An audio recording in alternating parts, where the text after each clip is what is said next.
তরলীকৃত প্রাকৃতিক gas LNG সরবরাহে বিঘ্ন ঘটায় রাজধানী সহ দেশের বিভিন্ন এলাকায় সিএনজি ফিলিং স্টেশনে তীব্র গ্যাস সংকট দেখা দিয়েছে।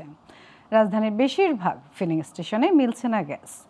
যেখানে পাওয়া যাচ্ছে সেখানে গ্যাসের চাপ কম হয়, চাহিদা মেটাতে পারছে না, ফলে তীব্র অসন্তোষ তৈরি হয়েছে সিএনজি অটোরিকশা চালকদের।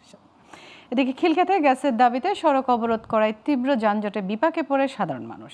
তবে জ্বালানি মন্ত্রণালয় জানিয়েছে 2-3 দিনের মধ্যে সংকট কেটে যাবে। আরও জানাচ্ছেন রাজিন সালেহ। 2-3 দিন ধরে গ্যাস পাম্পে গ্যাসের চাপ ছিল অনেক কম, তবু কিছু পাম্পে মিলছিল গ্যাস। তবে মঙ্গলবার থেকে হঠাৎই বেশিরভাগ গ্যাস পাম্প বন্ধ হয়ে যায়।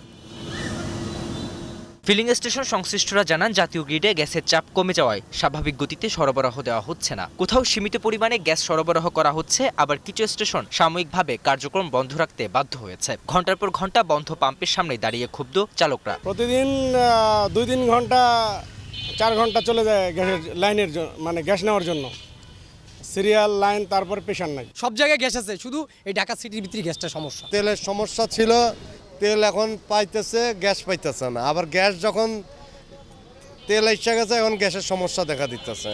এখানে অনেক সিন্ডিকেটে কাজ করতেছে। এই ক্ষোভ ছড়িয়েছে সড়কেও। গ্যাসের দাবিতে রাস্তা বন্ধ করে বিক্ষোভ করে সিএনজি অটোরিকশা চালকরা।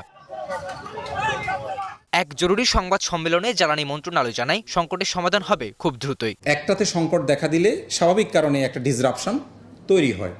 সেই ডিসরাপশনের কারণেই কিছুটা আপনারা লক্ষ্য করেছেন যে ইয়েগুলোতে সিএনজি স্টেশনগুলোতে একটু লাইন আছে, বাট এটা খুবই সাময়িক। আমাদের মেরামতের কাজ চলছে, আশা করছি যে ইনশাল্লাহ আমরা 2-3 দিনের মধ্যে এটা সমাধান হয়ে যাবে। গ্যাস বিতরণকারী প্রতিষ্ঠান তিতাস জানিয়েছে, মহেশখালীর একটি এলএনজি টার্মিনালে কারিগরি ত্রুটির কারণে জাতীয় গ্যাস গ্রিডে দৈনিক প্রায় 450 MMCFD গ্যাস সরবরাহ কমে গেছে। এর সরাসরি প্রভাব পড়েছে রাজধানী সহ দেশের বিভিন্ন অঞ্চলের গ্যাস চাপে। ত্রুটি সারাতে সর্বোচ্চ চেষ্টা করছে তারা। রাজিন সালে, গ্লোবাল টেলিভিশন, ঢাকা।